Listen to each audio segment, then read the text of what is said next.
catfish on the cooker, coffee on the fire, kicking back on this afternoon on a Sunday in July. Life couldn't be much better if I wrote it down myself, 'cause I ain't got no worries, ain't got no worries left. Just looking for the good times and leave the world behind. I don't need no dollar, just give me my lucky dime. Okay, so yeah, it's been a while. A lot of things have gone on since the last time I saw you. I've gone back to work full-time twice since my last video. I think y'all know I work in maintenance, and I'm a maintenance manager, and I had you know, my full intention was pretty much to work part-time so that I could do other stuff, since I had already retired, but that just hadn't worked out. It just seems like every time I get a manager trained to take my job, through some kind of conflict or some kind of problem, they've all quit. I've gone through 5 so far. And the particular type of job that I have it's not everybody's cup of tea. I work with wayward kids that tear up a lot of stuff. We kind of work hand in hand with DHR, that kind of thing. But takes a special kind of person to have a lot of patience, I guess is the word. But anyway, enough about that. Hopefully they're looking for somebody again, and hopefully I'll be able to go back part-time so I can start making more little videos and more things to go, and I could cut off my phone every once in a while so it wouldn't make that kind of noise, but I'm not going to. What's the point? Let's see, since last I saw you, I've picked up a new microphone. You might recognize it. It's a Shure SM7B. It's supposed to be one of the best vocal mics there is around, so I picked that up. Got a real good deal on it. Of course, it's not working right now. I don't have it on. But I just wanted to touch base with you on a couple things. I bought me a new mandolin, and I'll show that to you right now. Okay, I'm back. This is my mandolin. It is an Eastman MD314. Is that right? Can I see? Yep, MD314. If you notice, instead of the F holes, it has like a guitar hole, and this is mainly for it was made for more Irish type stuff, more folk type sound, but it gives a mellower kind of a sound.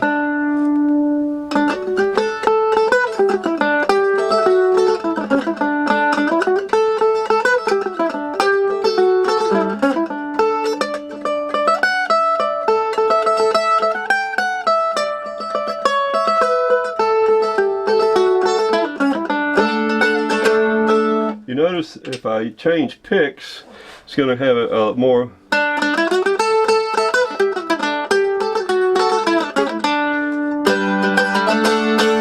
louder.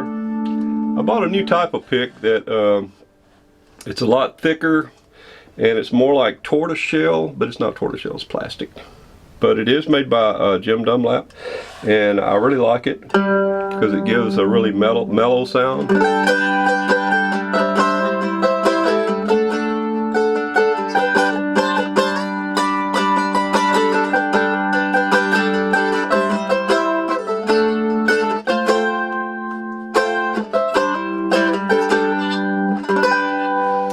These are handmade in Bangkok, and they're the closest thing that I have found to a Gibson. Like I said, they're handmade, they're hand carved.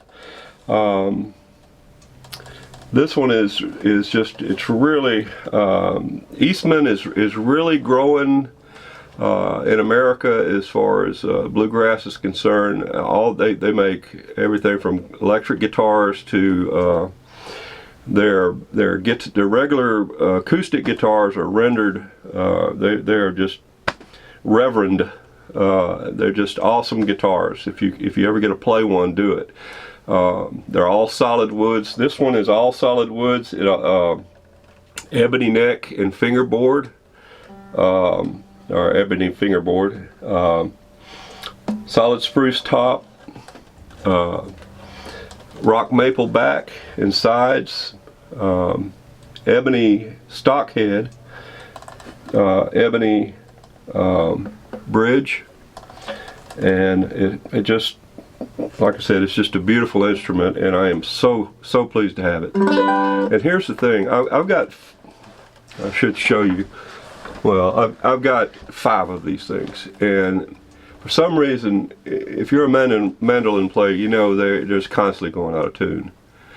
This one does not. This one does not go out of tune. I am so pleased with it. I play it every Sunday morning in the praise service, and the problem that I was having was the mandolin was just going crazy out of tune, and that was not as much as what not as much as one I had before, which was an aria, and it went out of tune pretty good bit, but I replaced the tuners on it. And if you listen to all of my recordings that has mandolin in it, you'll hear a breedlove. And in order for me to keep even that one in tune on all my recordings, it's an old trick that I heard from Nashville. What they'll do is because mandolins go out of tune so much, they take off 4 of the strings. See, every string has a complement second string to give it that sound. Like a 12 string has, you know, an octave up, you know, on each one of the strings. These just duplicate each string, but in order to keep it in tune go all the way through on a recording, you just take one of the strings off. Like I said, that's an old trick, and I did that with my breedlove for several years. So I don't think I'm going to do it with this one. I think I'm going to give it a shot and leave all the strings on it, because it seems to stay in tune beautifully.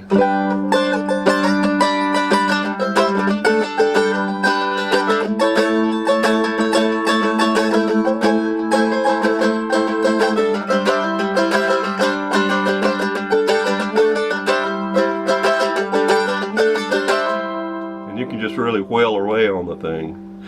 But anyway, I ordered a tone ring for it, and that's what this is. A tone guard, and what this does is it keeps the back of the body off of your stomach, so it doesn't deaden the wood you're playing. You keep it up, it just deadens it. So that's another reason why this one projects so well. And also I made this an armrest for it, and yes, it did kind of tone it down a little bit, but hopefully the tone guard on the back made up for that. So anyway, this is my Eastman mandolin. Alright, let's go back to the field. Okay, enough of the mandolin. I forgot to take it out of his case, that's why I had to do that. I've discovered a young lady on the internet. Her name is Erin Harpe. That's H-A-R-P-E, and she's a blues artist. And I contacted her, even though she's way up there. She's up for a BMA award, which is a big thing in blues. Now she plays old type blues like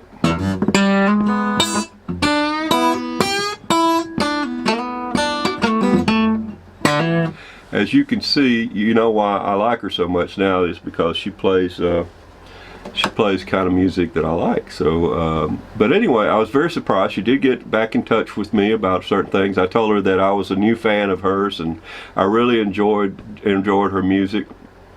And she really compliments the old style blues playing tremendously. And she actually contacted me back on Messenger and befriended me and told me thank you.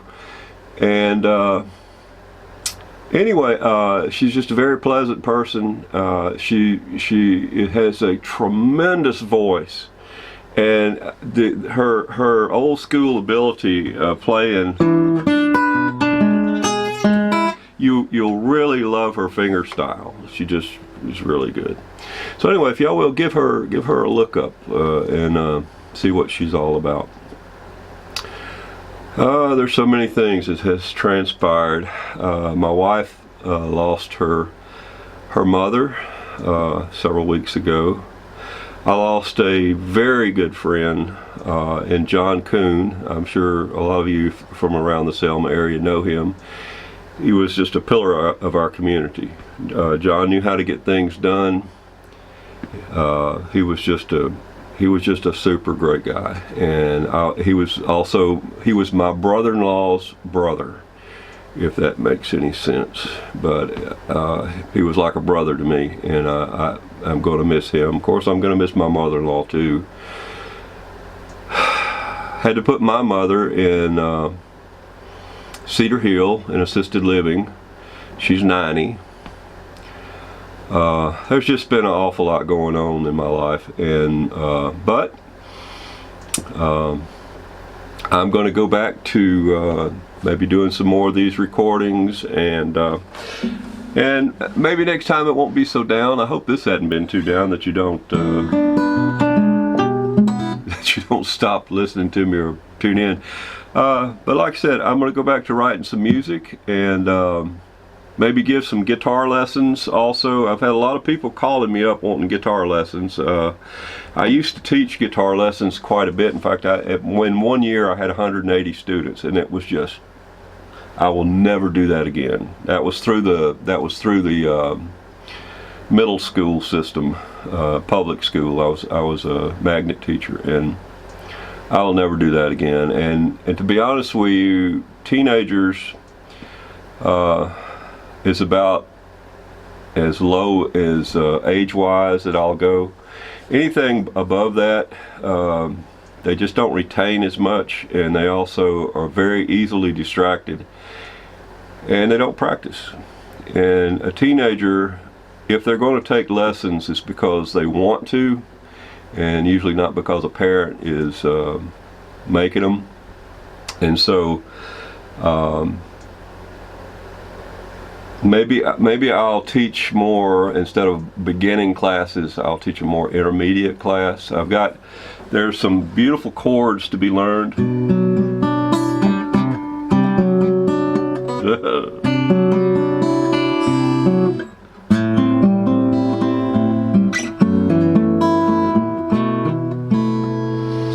And there's just a beautiful,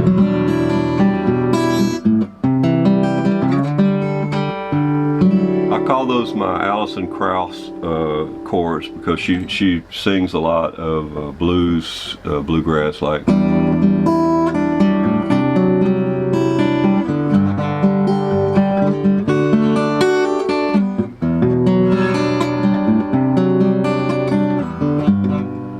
Anyway, but I'll teach those chords, how to play them.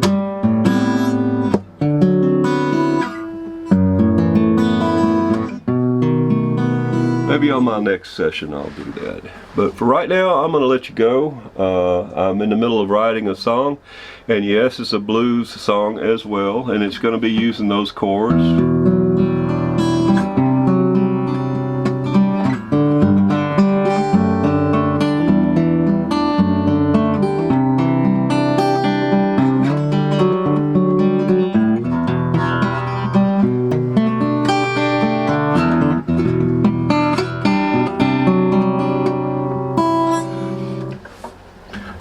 This guitar is an Alvarez Yari. I bought it back in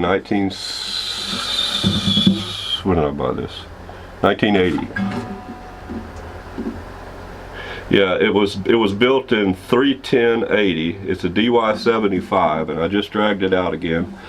I have not played this guitar in years and years and years, but when I was in college, this put me through college playing in bars. So it's in kind of not too bad shape, but I haven't played it in years, and it's got about 3 different sets of strings that came off of 3 or 4 different sets of guitars. So yeah, it doesn't sound that great, but I'm enjoying playing it. So I hope you enjoyed this, and I will talk to you guys later. Oh, there is one thing though. Yeah, I'll be sweet because I know where you live. Gotta fly in here. Life couldn't be much better if I wrote it down myself, cause I ain't got no worries, ain't got no worries left. Just looking for the good times and leave the world behind. I don't need no dollar, just give me my lucky dime.